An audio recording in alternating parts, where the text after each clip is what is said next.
Aujourd'hui, il n'est pas rare de voir le même coureur monter sur le podium pour le maillot du classement général et pour le maillot du classement du meilleur jeune.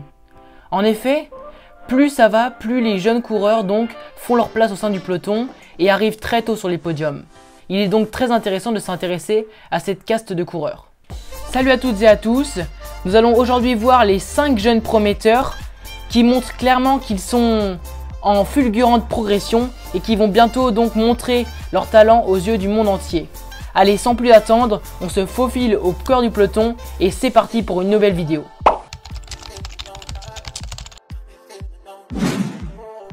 On va d'abord donc clarifier le terme World Tour.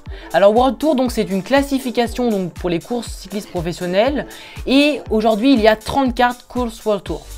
Donc parmi elles on peut compter celles comme Paris-Roubaix ou Tour de France, donc celles qui sont bien connues, mais aussi des courses comme le Tour du Pays Basque ou le Tour du Benelux, mais aussi des classiques tels que l'Omloop Het Nieuwsblad ou encore Milan-San Remo. Ces courses-là attirent toutes les équipes donc du peloton professionnel et dès qu'elles sont gagnées par certains coureurs, elles permettent de remporter des grands points donc pour l'équipe ou pour du coup l'avancée du coureur au sein de sa carrière professionnelle. Elle permet donc de le classer sur un classement donc mondial et bien sûr, elles sont un marqueur donc de la performance, du talent du coureur. Par exemple, tous les vainqueurs de grands tours, ceux qui ont gagné le Giro, la Vuelta et donc le Tour de France, sont donc des vainqueurs de course World Tour. Les 5 coureurs que je vais vous présenter aujourd'hui n'ont pas encore gagné donc dans cette classification World Tour et ils ne vont sûrement pas tarder à justement lever les bras sur ces grandes courses. Je vais maintenant vous les présenter et donc faire ça crescendo puisque je vais commencer par le 5e et arriver au meilleur des 5 donc que vous verrez par la suite, donc restez bien jusqu'à la fin de la vidéo.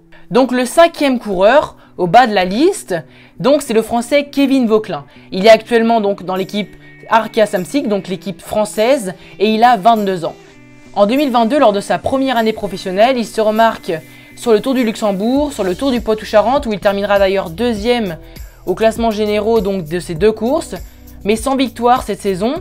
Par contre, on le voit donc à l'action sur des courses plutôt régionales, comme la Route Ardenne-Vitré ou le Tour des Pays de Loire. En revanche, cette année, il montre clairement qu'il peut avoir un grand potentiel dans justement la conquête des courses par étapes. Cette année, en février, il remporte le Tour des Alpes-Maritimes et du Var, une course sur 3 étapes, en remportant l'une des 3 étapes, la première à l'arrivée à Ramatuelle. Mais il n'est pas seulement un coureur de course par étapes, puisque nous l'avons vu dans cette dernière vidéo, donc que vous pouvez retrouver juste ici, qu'il a gagné donc au Tour du Jura il y a un peu plus de 2 semaines. Il s'affirme donc comme un coureur par étapes, mais également comme un coureur très polyvalent qui est capable de gagner sur des arrivées punchy, comme au Tour du Jura, donc devant des coureurs comme Thibaut Pinot. Mais quand même, on peut le rentrer dans une case, celle de coureur par étapes, car il est très à l'aise sur les contre-la-montre. En effet, lorsqu'il s'affirme lors du Tour du Luxembourg et du Tour du Poitou-Charentes l'année dernière, donc en 2022, il est très bien placé sur les contre-la-montre. Même si le coureur a délaissé la piste et sa discipline la favorite, donc la poursuite, il reste l'un des meilleurs en chrono chez les Français. Alors ce n'est pas lui le champion de France de contre-la-montre, mais il ne va sûrement pas attendre très longtemps pour remporter ce titre très important. Alors la question maintenant c'est est-ce qu'on va voir Kevin Vauquelin donc peut-être dans quelques années dans le top 10 du Tour de France donc au classement général. Alors dans un premier temps, il est possible qu'il donc axe sa préparation sur le Tour de France car voilà, il a délaissé la piste comme on l'a dit et comme il l'avait confié donc il l'a confié récemment donc à la plume de Vélo Magazine que justement il préférait être à 100% sur une seule discipline que d'être plutôt à 90% sur donc la piste et la route. Et donc sûrement que dans sa préparation, dans les années à venir, si justement il confirme qu'il est à l'aise dans les courses par étapes, le Tour des Alpes-Maritimes et du Var est clairement un bon exemple. On pourrait le retrouver là-bas. Alors au début on disait que Kevin Vauquelin c'était un peu un coureur trop lourd pour grimper, mais finalement il montre qu'il est quand même à l'aise dans les montées. Peut-être qu'il faudrait justement qu'il améliore ses capacités dans ce type de course. Sinon Kevin Vauquelin, s'il a que sa préparation à 100% pour le Tour de France, s'il a une équipe autour de lui, ce sera très intéressant de le voir évoluer donc dans ces grands tours. Il n'en a pour l'instant fait aucun. On verra s'il est sélectionné justement au Tour de France à l'été 2023. Il va donc être très intéressant de suivre le Français dans les courses à venir. En ce moment, il est au Tour de Romandie. Malheureusement, voilà, il a abandonné donc à la deuxième étape à la Chaux-de-Fonds. Au moment où je tourne, donc c'est Juan Ayuso qui vient de gagner le contre-la-montre individuel. D'ailleurs, ce gars-là, je voulais le mettre dans le top 5. Je l'avais mis à la deuxième position parce qu'il n'avait pas encore gagné de course World Tour. Et malheureusement, ça a foiré tous mes plans. Donc j'ai dû voilà, rajouter Kevin Vauquelin. Mais j'avais hésité à le mettre à un moment. Et donc, c'est assez marrant justement de voir que là, les coureurs que je vais vous citer ensuite, ils vont peut-être gagner demain en fait une course World Tour. Donc ils montrent clairement qu'ils ont un potentiel hors norme. On passe maintenant au quatrième donc, de la liste. Et c'est Matteo Jorgenson, le coureur de la Movistar. Du haut de ses 23 ans, l'Américain a montré depuis ses débuts pro donc en 2020 qu'il avait un potentiel hors norme, notamment dans les courses pour baroudeurs et comme Kevin Vauquelin sur les courses par étapes. Celui qui avait été stagiaire en 2019 chez AG2R s'est notamment illustré récemment sur le Tour de France 2022. Malheureusement, on se rappelle qu'il avait chuté lorsqu'il était en échappée avec Hugo Hull, le coureur qui a notamment remporté cette étape 16 arrivant justement à Foix. Donc Jorgenson aurait pu gagner cette étape, mais il ne l'a pas fait, donc il a encore sa place dans le classement, donc ce top 5 de ma vidéo, des coureurs qui n'ont pas encore gagné sur le circuit World Tour. Et Jorgenson, est-ce qu'il devrait justement se spécialiser dans les courses par étapes? C'est la question. Il a montré aujourd'hui qu'il est très à l'aise. Récemment, il a gagné le Tour d'Oman. Alors, il n'y avait pas de contre-la-montre, une des qualités qui clairement le met en avant. Mais voilà, il a su qu'il savait gérer justement un maillot de leader parce qu'il a eu ce maillot lors de la 3e étape. Il a su le garder jusqu'au bout, après justement une victoire sur une étape de puncher. Donc c'est un peu un coureur polyvalent, Jorgenson, mais c'est pas juste un coureur polyvalent qui est moyen partout. Là, il montre quand même qu'il a des qualités hors normes. Il n'a que 23 ans, encore une fois. Donc ça va être intéressant de le voir évoluer sur les prochaines courses. D'autant plus qu'on sait que la Movistar n'est pas forcément intéressée par les courses de baroudeurs qu'il aurait pu gagner notamment, mais qu'elle arrive souvent à faire un bon effectif autour d'un leader pour les courses par étapes. Alors justement, lors de ce Tour de France 2022, Jorgenson avait réussi à faire 20e parce que Enric Mas avait abandonné et donc il avait fait premier de son équipe. Donc ça peut être intéressant de le voir évoluer. Faut pas non plus oublier qu'il a la qualité de baroudeur. Donc s'il y a un jour au Tour de France, par exemple, il est à 10 minutes du vainqueur et que une étape de baroudeur s'ouvre devant lui, il peut très vite revenir en tête ou dans les pôles positions du classement général, comme on avait vu avec Guillaume Martin par exemple lors du Tour de France donc 2021 vers l'étape du Grand Bornand. Donc voilà, ça peut être très intéressant de voir évoluer Matteo Jorgenson, le coureur de la Movistar. On peut maintenant passer donc au 3e de mon classement. Et attention, roulement de tambour, il s'agit de Ben Illy. Voilà, je pense que ça ne vous étonne pas, l'Irlandais donc de l'IF Education Easy Post. Alors, il vient de se faire remarquer il y a quelques semaines. Ce qui est assez marrant, c'est que habitant près donc, des étapes de région Pays de l'Artour, j'ai pu aller voir une étape, la deuxième étape à Clisson. Et avec des amis, donc ça ne s'était pas venu trop à l'idée d'aller faire signer une autographe ou d'aller prendre une photo avec ce coureur-là parce que il n'était pas encore en plein dans les radars. On ne connaissait pas trop ce coureur. Il était plutôt comme équipier. Voilà, je suis allé prendre une photo avec Michael Valgren, mais pas avec Ben Illy. Et donc on l'a un peu raté ce mec-là. Et il y a quelques semaines, donc il s'illustre à l'Amstel Gold Race à Liège-Bastogne-Liège. Donc ça montre clairement que c'est l'homme en forme du moment. Lorsqu'on regarde les classements UCI, il monte en flèche cet Irlandais. Faut pas oublier qu'il est l'actuel champion d'Irlande du contre-la-montre. Donc il a des capacités hors normes dans ces types d'efforts.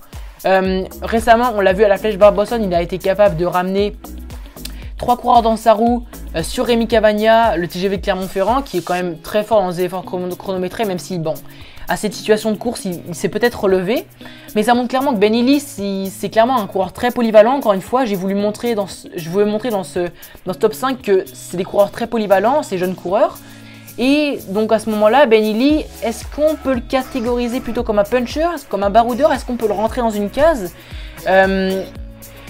Ben Illy, il a montré qu'il était fort à l'Amstel Gold Race, à Liège-Bastogne-Liège. Quand même, il ne faut pas que ce soit des courses de côte non plus, parce que à la Flèche Wallonne, il n'a pas réellement réussi à s'illustrer. On ne l'a pas vu dans le top 10. Par contre, comme la course se durcit très loin, Liège-Bastogne-Liège, il est dans l'échappée à 85 km avec Pogacar, Ben Illy, il est très fort.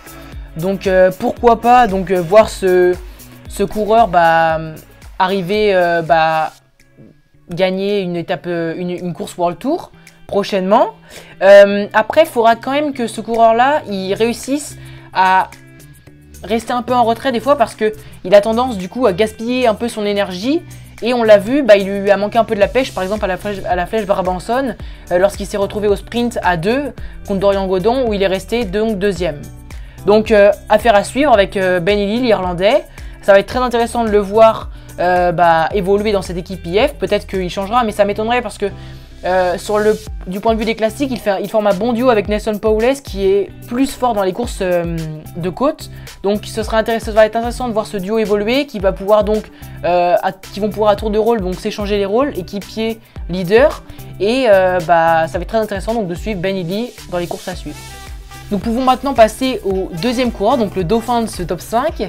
Il s'agit de Mathias Kjelmose, le Danois de 22 ans, qui est coureur à la Trek Segafredo et qui est passé pro en 2021. Il était stagiaire dans la même équipe en 2020.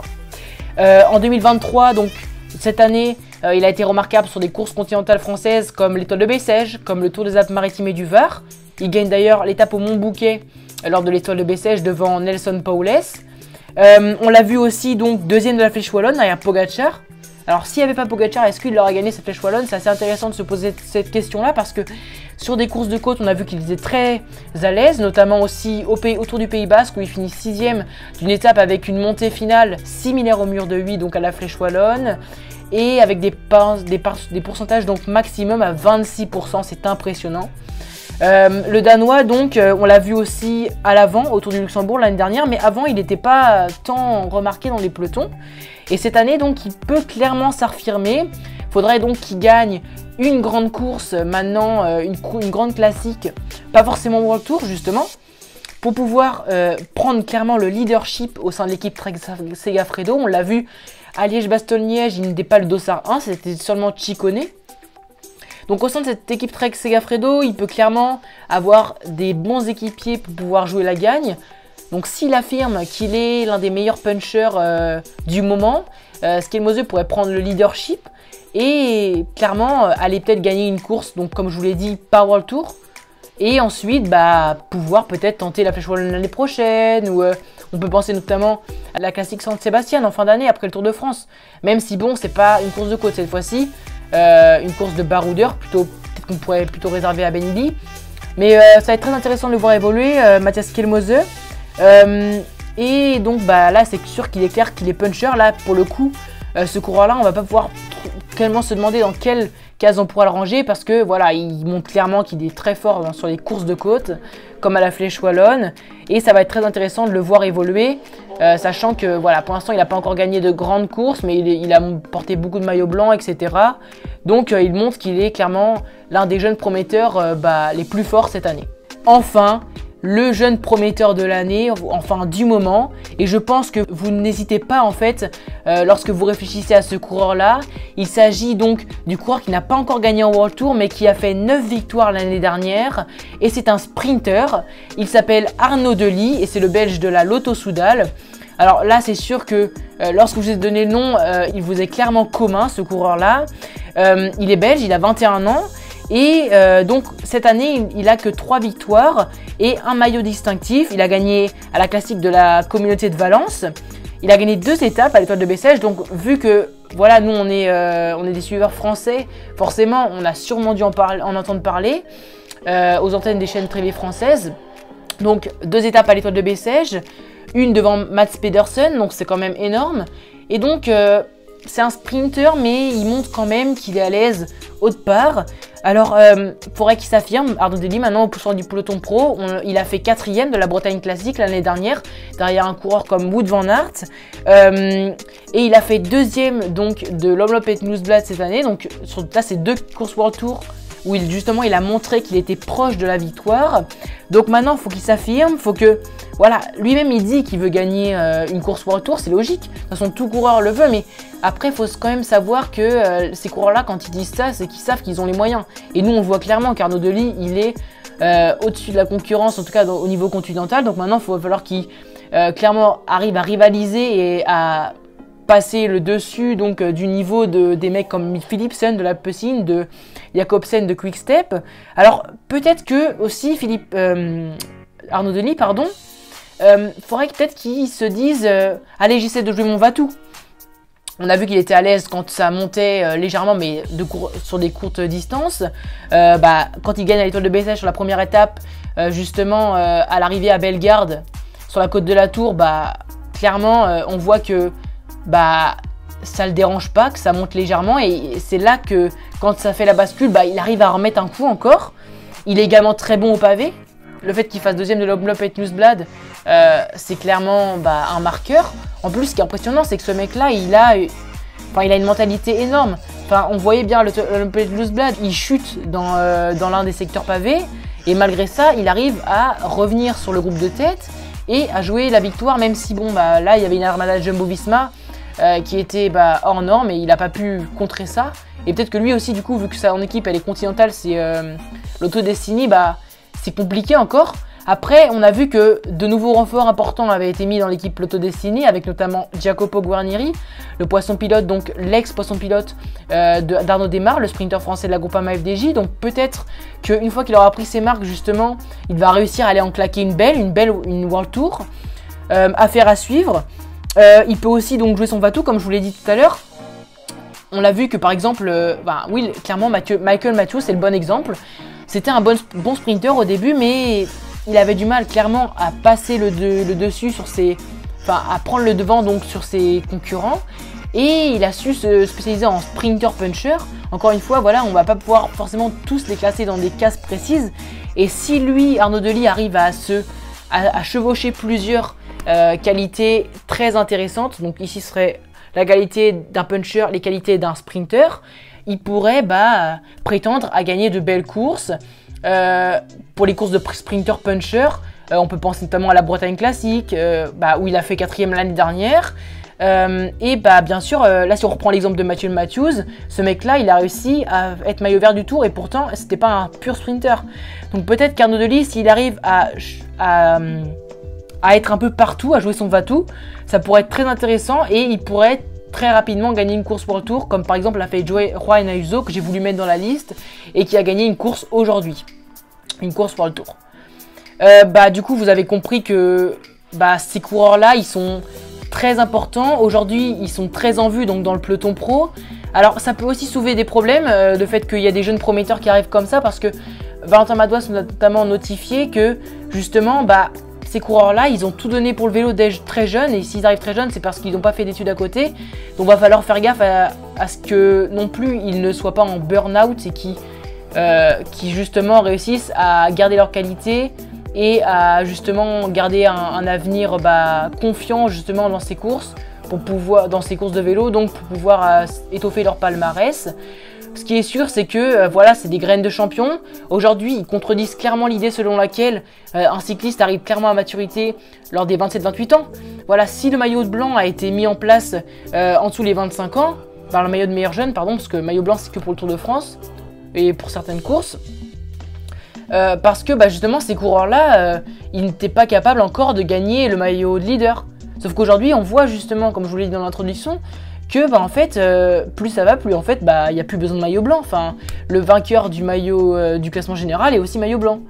Donc, ça va bouleverser les cyclistes, d'arriver avec ces jeunes prometteurs.